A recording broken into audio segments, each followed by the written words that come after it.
Keila, kamu sudah naik kelas. Apakah mengalami kesulitan mengikuti kelas yang lebih tinggi? Pasti ada, Pak.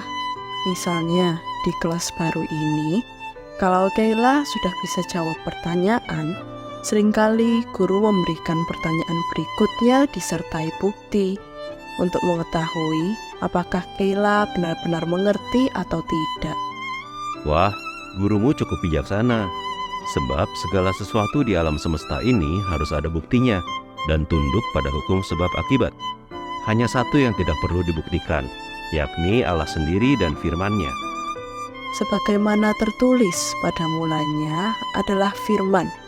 Firman itu bersama-sama dengan Allah, dan firman itu adalah Allah sendiri.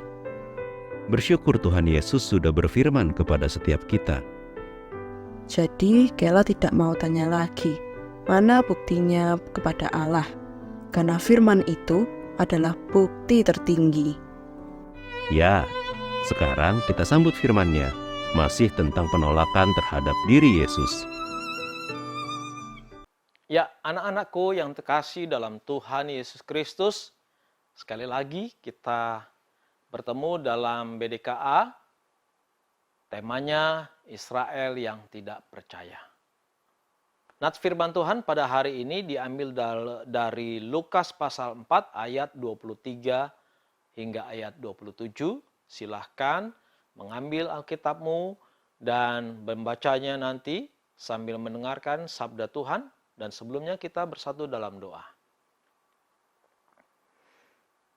Bapa, pimpinlah kami untuk merenungkan firman Tuhan. Kami tahu kami penuh dengan kelemahan. Kami membutuhkan firman-Mu Tuhan agar kami menjadi percaya kepadamu. Dalam nama Yesus kami sudah berdoa. Amin. Anak-anakku, kita tentunya sudah mendengar ya.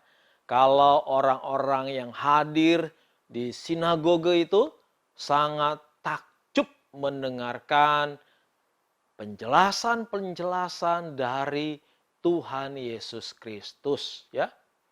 Akan tetapi mereka tetap tidak mau percaya.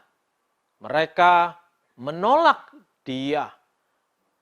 Mereka bahkan seolah-olah melecehkan Tuhan Yesus. Mereka berkata, siapa dia? Bukankah dia ini anaknya Yusuf? Ibunya Maria kan? Iya. Kita tahu dia Yusuf. Yusuf hanyalah seorang tukang kayu.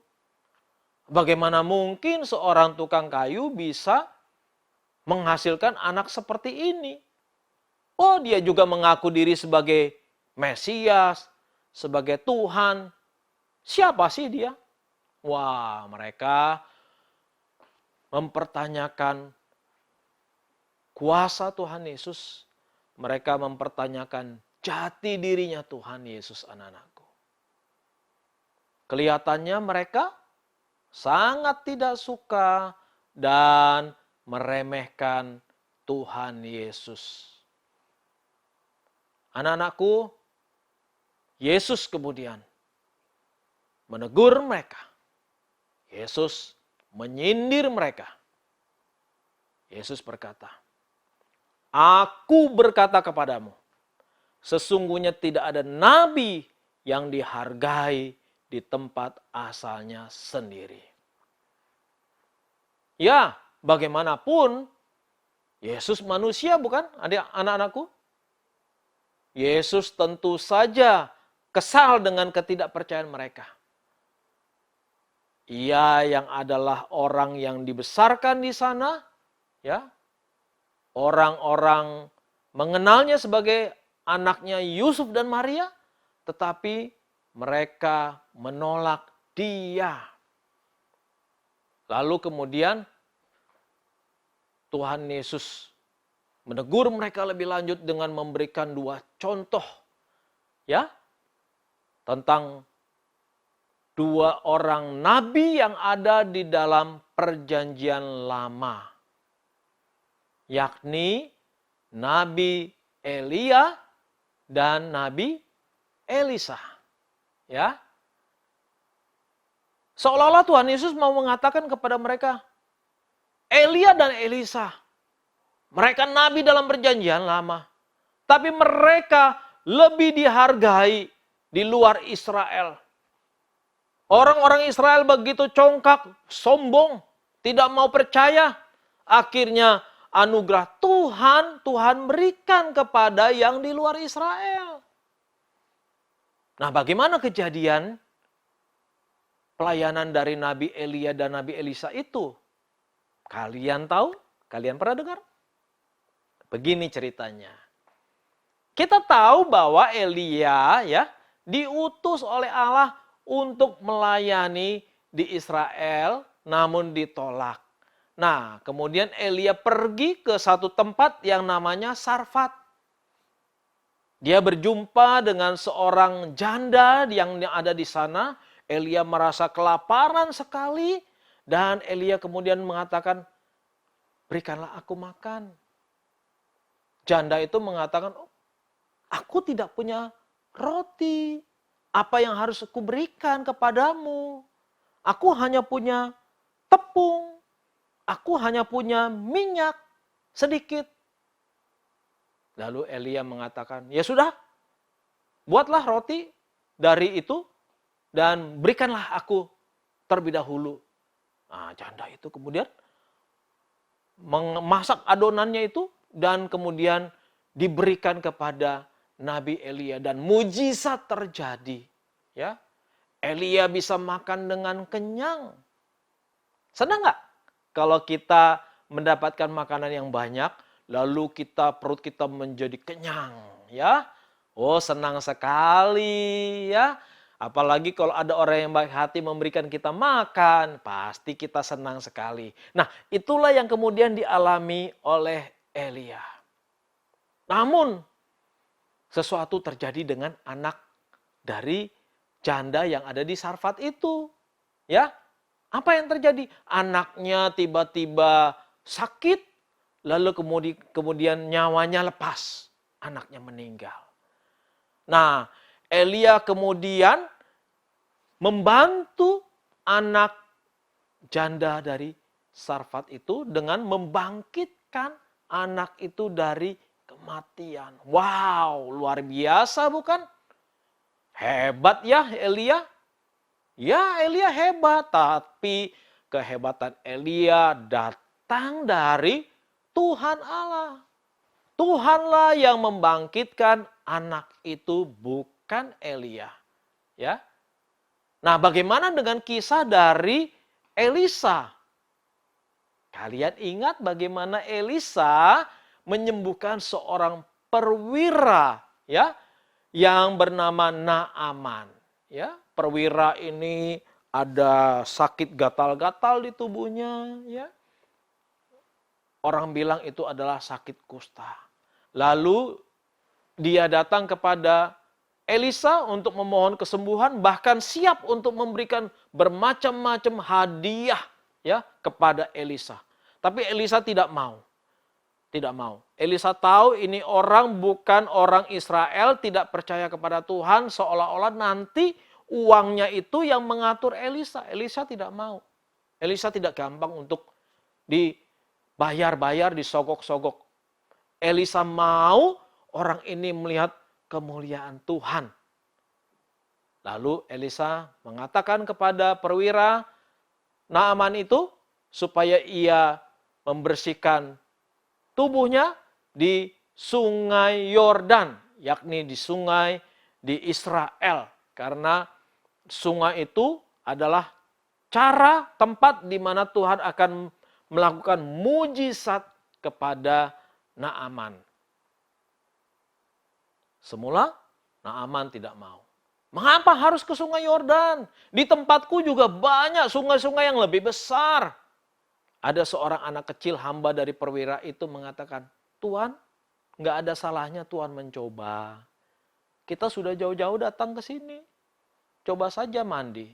Dan Naaman mengikuti anjurannya dan kemudian dia masuk ke sungai Yordan dan tubuhnya kemudian mengalami kesembuhan. Terjadi mujizat. Karena apa? Karena kepercayaannya. Sekalipun mereka bukan orang Israel, baik janda Sarfat dan juga Naaman itu, tetapi ketaatan mereka telah menyembuhkan mereka, bahkan membangkitkan nyawa anak perempuan janda Sarfat itu. Nah, anak-anak, dari dua kisah ini kita bisa belajar apa? Bahwa kita orang Kristen harus belajar untuk taat, ya. Jangan mentang-mentang aku orang Kristen, aku pasti diberkati, aku pasti disembuhkan. Tapi kita tidak mau untuk menuruti, mentaati apa kata Tuhan, apa kata firman Tuhan. Kita merasa bahwa orang Kristen itu pasti otomatis diberkati Tuhan. Pasti otomatis mengalami kesembuhan. Pasti otomatis menjadi orang kaya. Tidak. Kita nggak mungkin tiba-tiba langsung jadi orang kaya tanpa kita rajin bekerja. Kita harus berdoa. Dan kita juga harus bekerja ya. Betul? Amin? Ya. Kita harus berdoa dan juga bekerja disertai dengan ketaatan menjalankan firman Tuhan. Ya. Jika tidak, mungkin saja orang lain yang bukan Kristen, ya, mereka bisa mendapatkan berkat yang datangnya dari Tuhan. Ya, anugerah Tuhan itu bisa diberikan kepada siapa saja sebagai anugerah umum, bukan hanya kepada kita, tetapi kepada agama lain juga, ya. Mungkin saja orang yang beragama lain itu karena dia rajin belajar, tekun, ya, dan dia juga berdoa, maka dia mendapatkan nilai-nilai yang baik. Nah, anak-anakku, dari sini kita bisa belajar bahwa anugerah Tuhan akan diberikan kepada kita jikalau kita percaya dan disertai dengan ketaatan untuk mengikuti apa yang diperintahkan oleh Tuhan dalam hidup kita. Kiranya kalian boleh terus mengalami penyertaan Tuhan dengan jalan ketaatan. Mari kita bersatu di dalam doa. Terima kasih ya Tuhan untuk hari ini firman-Mu yang mengajarkan kami kembali bahwa Tuhan baik bagi semua orang, bagi orang-orang di luar Israel pun Tuhan baik, dan Tuhan mau kirim nabi-nabi-Mu, Elia dan Elisa menjadi berkat bagi mereka. Tuhan, kami tahu kami juga harus taat kepada Tuhan, bukan hanya percaya tapi kami mentaatinya ya Tuhan. Kami mau menjadi anak-anak yang taat dari sejak kecil, karena itu mampukan kami ya Tuhan. Di dalam nama Tuhan Yesus kami sudah berdoa. Amin.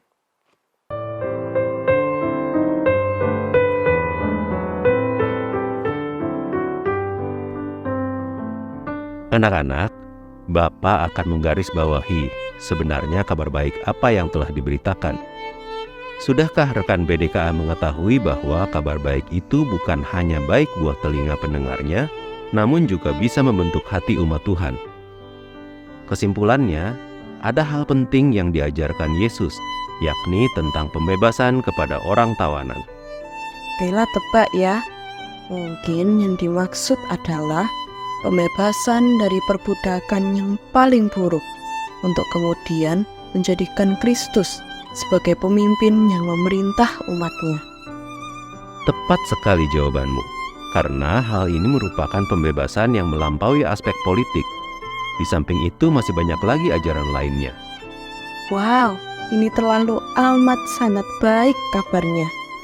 Karena itu, lanjutkan terus Fahami Lukas 4 ayat 28 sampai 30. Salam damai.